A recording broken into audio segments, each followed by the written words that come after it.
What are you willing to feel today? Yes, feelings are important, and I talk about it all the time.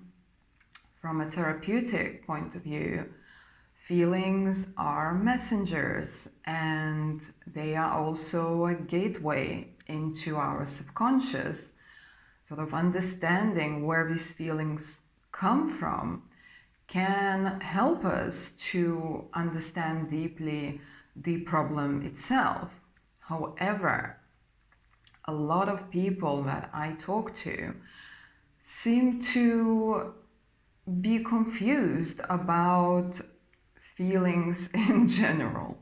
And that confusion kind of keeps them in the same pattern of victimhood, and they are being sort of imprisoned in their feeling world, and the need for sort of logic or rational thinking disappears somewhere. And we are more than our feelings, you know. So kind of focusing on purely how I feel and what this is meaning, and kind of dwelling in that world of feelings also can be quite dysfunctional. So here is something that is important to understand, that whatever you are feeling is directly related to whatever you were thinking about, repeatedly thinking about, and also the imagination. So the images that you sort of create in your head, the scenarios that you play over and over in your head, this is directly connected to how you feel on an everyday basis. So back to the question that I asked in the beginning, what are you willing to feel today? Because guess what? You can influence your feelings. Not just they are taking over you and there is nothing you can do about it. And yes, some situations are like this. Some situations require you to feel everything out, to have that outlet. But most of the things that I see in my practice, these are everyday feelings. People wake up feeling miserable from the moment they open their eyes because their first thoughts are causing misery. Their first images, before they even open their eyes, so I'm not saying about images that they see, but images that they create in their own mind, are causing them misery. And these things can be changed because, once again, you are in charge of what you feel.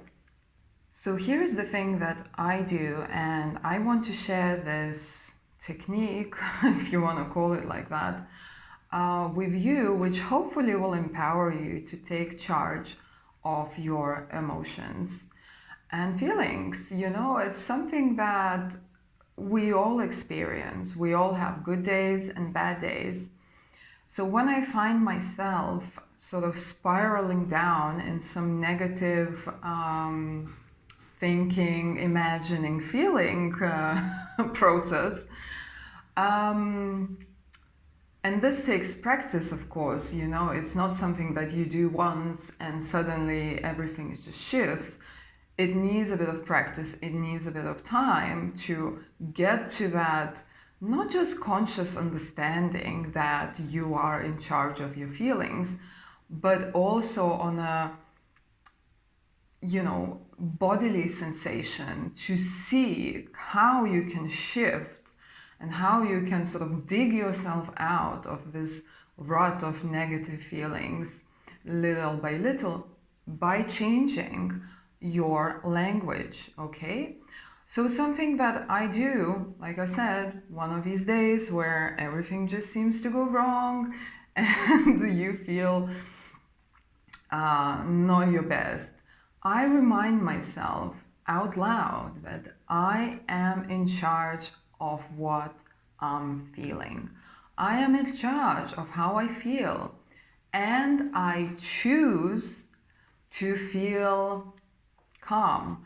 I choose to feel empowered. I choose to feel enough. I choose to feel lovable. I choose to feel that I'm okay, I can handle it. So again, it's first part of this mantra or whatever you want to call it, is kind of reinforcing that thought that I am in charge of how I feel.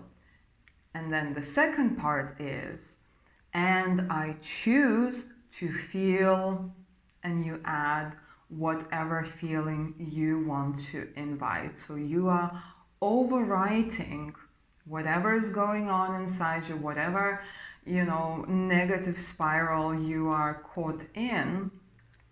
You can interrupt it and you can introduce a different feeling and experiment with it. Sometimes it will last a second, next time it will last 5 seconds, and you go on. And soon enough, it doesn't take that much time to kind of embody this practice. And you will see that in no time, if you practice it on a regular basis, you will be able to take charge of your emotions and your feelings very, very quickly. Okay?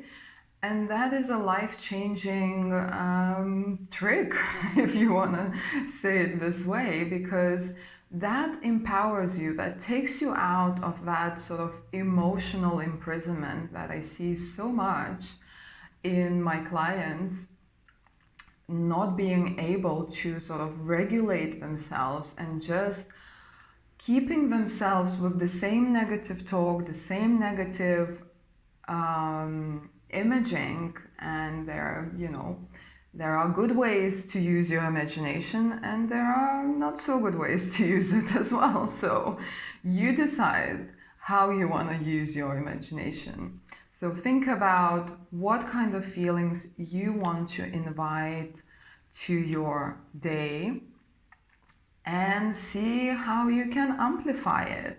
How you can amplify it with your words and your imagination. When was the time when you actually felt this in your body, when you actually felt good?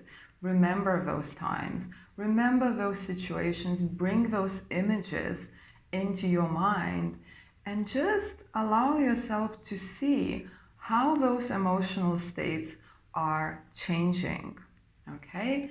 And continue with that work. I promise you, this will give you so much empowerment in your life.